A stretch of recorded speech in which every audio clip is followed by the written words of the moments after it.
Meanwhile, things in Brighttown seem to have returned to normal, and the citizens seem to have recovered from the raid that just happened a while ago. In the streets, several horses and men in exquisite armor and regalia are seen. It turns out to be the Royal Knight Order, who have come to the town based on the Sword Saintess's request for reinforcement. When the knights reach their destination, they come down from their horses to make obeisance to the Sword Saintess. She tells them to get up because time is running out and there is no need for formalities. She urges them to quickly prepare the rescue plan so they can rescue their men from the goblins. At the Tianquang tribe, Lin Tian runs the Goblin Life Simulator system to see how things will go from here onwards. The system declares the current plot, which is creating the third generation of goblins through artificial insemination from the Bloodfang leader. The system shows that by ambushing Brighttown to capture the humans, and by ambushing the Bloodfang tribe, he has achieved remarkable results. He has led Goblin Yue and Afreya to continue to grind levels in the Enchanted Forest, to counter the Sword Saintess and the human royal family. The system forecasts that in a month's time, Goblin Yue will have a level of 60, he will have a level of 50, and Afreya will have a level of 45. Seeing that he will attain a level of only 50, his strength will still be insufficient. So the system gives him 3 options. The first option is to keep grinding monsters in the forest, which will give you 1 point. The second option is to find a way to capture prisoners and cultivate more goblins, which will give him plus 110 points. The third option is to speed up the leveling process and jump directly to 1 month later, which will give him plus 120 points. Lin Tian considers his option and wonders if option 3 will work. He realizes that with the system's powers, he can jump to a month from now, and this will still delay the ambush from the Sword Saintess in their timeline. In layman's words, the series of activities that will occur in the tribe will be pushed into a month further, but time itself will not change, so every other person in the world won't be affected. Lin Tian decides to select the third option to skip the waiting period. The system initiates the time acceleration sequence. Before it begins, it declares its summary as usual and says that the Enchanted Forest can no longer provide experience for him and his clan. Blue streaks of light begin to appear around MC, which surprises him and he wonders what's going on. In a few minutes, that system declares that the simulation of life is complete and the time progression is now 1 month. Our guy is shocked by how everything happened and is surprised to find they have moved forward 1 month in life progression. He finds himself on a bed and wonders if this is how it feels to skip time because his body seems to be reacting strangely to it. The system congratulates him for reaching level 50. This achievement grants him health points of 850, a strength of 270, a defense of 300, and an overall strength of 1000. Lin Tian notices that his attributes have increased quite a bit, but his overall strength hasn't changed all that much. While he ponders why this may have happened, he hears a noise outside as people call on him. Goblin Yue soon opens the door to tell him that something wrong has happened because many of the newborn goblins are stillborn. Outside, Lin Tian and Yue find several elf women looking dejected as they look down on their lifeless goblin babies. The women wonder how things went wrong because they had carried the babies like the few other times they bred. MC, who is still shocked, wonders if something has gone wrong in the breeding process. He collapses on the ground and wonders what has happened. The clan mother, who is crouched nearby, asks him if he knows what happened to the babies. Our guy tells her that he doesn't know, but only 3 babies are alive now, and they're very weak. As they contemplate, they hear a loud laugh of mockery, which happens to be coming from Captain Loader, who is still tied to a cross. The captain calls them foolish goblins, wondering if they believe they can breed a stronger generation. Lin Tian looks in his direction and asks why he had said that. The captain, who still can't contain his laugh, tells them that the higher the rank of the goblin, the harder it is for them to stay alive. While still laughing, he makes fun of Lin Tian for his idea of thinking that he can rule the world through reproduction, calling him a fool. Lin Tian just looks at him expressionless, while Berserker stands nearby, hoping that he'd get a chance to pound the captain's head in with his bat. Lin Tian thanks the captain for the information and tells him he'll find a way to appreciate him. The boss tells Berserker, who is standing nearby, that from now on, the captain belongs to him. He reminds him not to kill him while they're playing, and Berserker, who is glad to hear the news, thanks the boss for his new toy. The captain, who still has a loud mouth, screams at Mick, telling him he's ruthless, and he won't let him off the hook even if he becomes a ghost. Lin Tian just walks away, while Berserker brings the captain down so they can play. Our guy reasons to himself that it's too late now to breed new hero species, but they're in desperate need of a large number of hero goblins right about now. He considers that their chance of victory against the Sword Saintess and her knights is slim if they can't find a way to upgrade the goblins. While he ponders, the red dragon he returned with appears next to him, with a dark look in her eyes as if she has some nasty intentions. She comes close to him, and her sudden closeness startles MC. The boss starts to pet her and wonders what suddenly entered into her. He realizes she's in heat, so he decides that a female dragon going into heat and transforming into a demi-human would be a special situation, which may be what they need right about now. While he pets her, the red dragon starts to transform into a beautiful demi-human. She transforms into a beautiful red-headed demi-human and blushes as she casts his gaze on him. Lin Tian realizes that this is a special case and wonders if this is the very reason the dragon mother sent her to follow him. When she approaches him, our guy chuckles, and sweat starts to form on his face, as he seems to be the prey in this hunt. She quickly leaps over him and he falls on his back, giving her a vantage point. She proceeds to climb on top of him, and they begin their action. After she finishes, the system window opens, and the system congratulates our guy for unlocking a new achievement and getting promoted. His new stats are an HP of 1500, a strength of 520, and a defense of 1200. After Lin Tian prees himself free from her grips, he wonders how one dragon can be so feisty and ferocious. However, he is glad that he has evolved, and he realizes that he has evolved into the hero class. He remembers that the red dragon had mentioned to him that she could as well have given him some blood to help him evolve, but she took this route because it was more fun. While he thinks about it all, the red dragon appears from behind him and tells him she's not done, causing a chill to go down his spine. As she rushes towards him to grab him, he points towards the rest of the goblins and tells her she can come back to play with him when she finishes her task of giving the rest of the goblins her dragon blood. The goblins who are nearby just watch in confusion, wondering what the boss is talking about. The red dragon swings right into action and starts to run towards the goblins, who wonder what the heck is going on.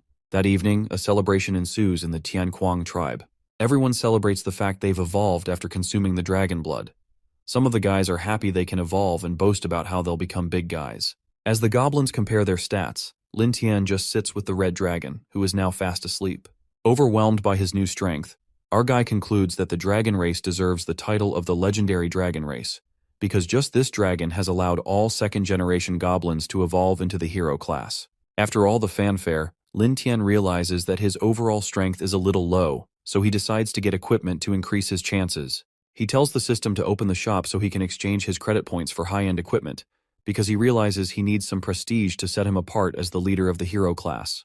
When the system windows open, it displays that he has 180 points, so our guy decides to look for the best weapon he can exchange with these points. The first weapon he finds is an elemental crossbow, which shoots long range, absorbs all 4 elements, and shoots elemental arrows made from all 4 elements. He thinks it's cool and checks the next thing, which is a skill that allows the user to catch a weapon with their bare hands 3 times, which costs 80 points. Lin Tian decides to buy the crossbow and this amazing skill because it can prove useful in the battle against the sword saintess and will most likely save his life. He quickly exchanges his credit points and makes his purchase. He soon receives the skill and the weapon, which he thinks is a beauty. As he considers the crossbow, he decides to find a test subject to try it out on. Conveniently, Captain Loader, who is still tied to his cross, now to the neck, continues to glare at MC. Lin faces him and decides that the captain will be a suitable test subject to test his crossbow on. As our guy walks towards the captain asks him what he's going to do with the weapon with him, but Lin Tian gives him no response. We don't see how it ends, but we know Loader became the first to experience how powerful Lin Tian has become. Goodbye, Captain. Meanwhile, in the enchanted forest, a few warriors are seen having a field day. One of the women, a mage, complains that the low-level monsters are boring and they don't see the point of fighting against them. The second woman believes they should have stayed in Brighttown with the Sword Saintess so they could deal with the dragons. Their captain tells them the Dragon Mother continually harasses Brighttown, so the Sword Saintess can't afford to leave, so she sends them here to deal with the goblins, which is a great opportunity for them. Their captain tells them to stay sharp because they can't afford to waste this opportunity. While they chat, one of them notices something in the forest, so they all prepare to battle. It turns out to be a giant spider, which spooks one of them because of her hate for spiders. One of the women pierces the spider with one hit using advanced skills, and the spider meets its end. The woman says it's just a class 3 bug and there's no reason to be afraid. While they talk, they notice that there's something else in the woods, so they look closer. Just right behind the dead spider, one of the second-generation goblins who is now leveled up appears to the team. The goblin stands in front of them, towering over them. The adventurers realize that it's a goblin, and one in a hero class at that. The second-generation goblins, who look so full of power, just stare at them. The warriors discuss amongst themselves that this must be the infamous leader of the goblins, and they can't believe they found him so soon. One of the women, excited to hear that, declares that the fame will be theirs for slaying the leader of the goblins. The warriors stand in position and prepare to attack the goblin, Goblin Tian, who now has 4 arms, after having evolved from consuming dragon blood. The captain rushes towards the dragon and asks the archers to cover him, but one of the warriors has another idea. The knight among them tells the captain not to rush, but to let him make the kill. He tells the captain that he has killed many goblins on the way, so he asks for the chance to have this kill for himself. The captain is skeptical of making that call, but the knight insists that he has only had the chance to kill lower goblins, but he would love a chance to kill a hero-class goblin. Reluctantly, the captain agrees and leaves the knight to it, hoping that the fight will end very soon. The knight tells the captain to leave it to him and walks toward the goblin. He tells them to watch as he damages the goblin in one shot, then strikes a pose to perform an advanced technique. The knight does an intermediate skill called the Raging Vortex and throws his weapon at the goblin at incredible speed, expecting the collision to result in its death. The goblin doesn't get out of the way but seems to be preparing to land his own attack. The air grows tense as the adventurers wait to see if the weapon will indeed tear through the goblin. Eventually it doesn't, as the goblin just catches it like a little paper plane. After he catches the hit, he throws it back at the knight, so the captain quickly tells the mage to activate her magic shield. The impact of the return throw is so strong that it almost breaks the shield. The knight quickly quiets down with all his big talks, seeing that he would be roadkill if the mage had acted a second too late. The archer tells them the goblin is a power type, so they may not have a good chance of direct confrontation due to its strength. She suggests that they step back from it so she can hit it with her arrows. While she talks, she feels a sudden strike from behind her as a hand pierces her from the back. She realizes a little too late that a goblin assassin is behind her and has plunged his hand into her stomach. She struggles to announce the presence of the enemy as she starts to lose blood. The other team members soon spot the assassin, but the captain, who painfully realizes that they are ambushed, tells them not to break the formation. The knight turns backwards to face the onslaught that is coming from behind, while the captain and mage focus on the goblin in front of them. While the warriors try to adjust their formation and defend themselves, the mage alerts the captain to the presence of a bigger problem. The captain is shocked as he turns around and finds hundreds of goblins behind them, and they're all in the hero class. The captain soon realizes that they're toast. After the goblins defeat them, the four-armed goblin declares that the men they captured are theirs. He picks up one of the female warriors and says he'll keep her for himself, planning to do some playing with her later. Berserker, who is standing nearby, informs him that the men aren't theirs, but the spoils of war.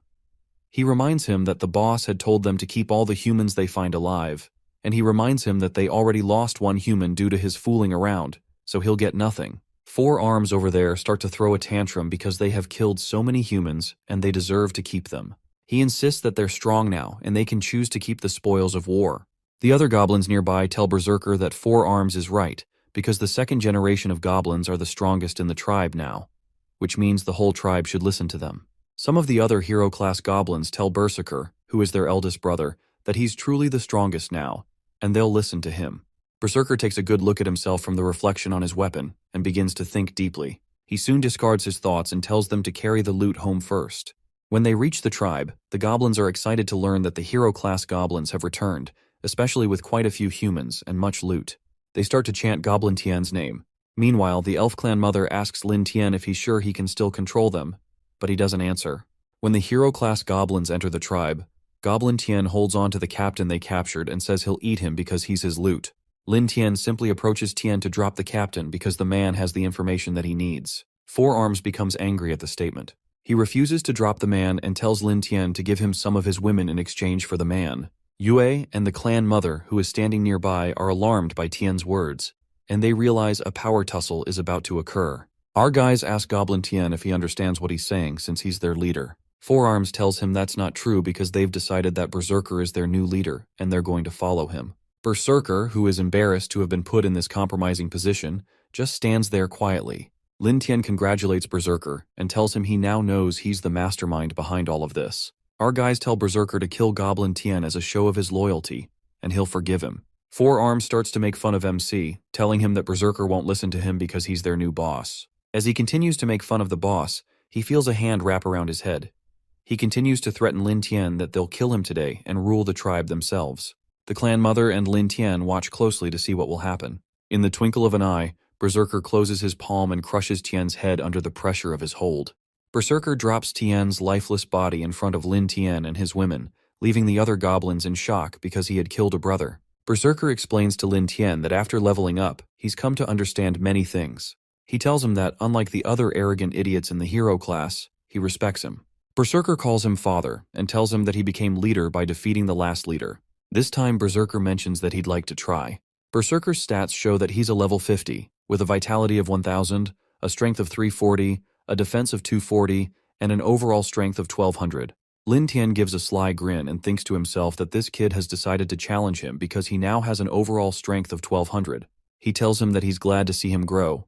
As he speaks, his body starts to emit fire, as he taps into the undiscovered strength of his new hero class.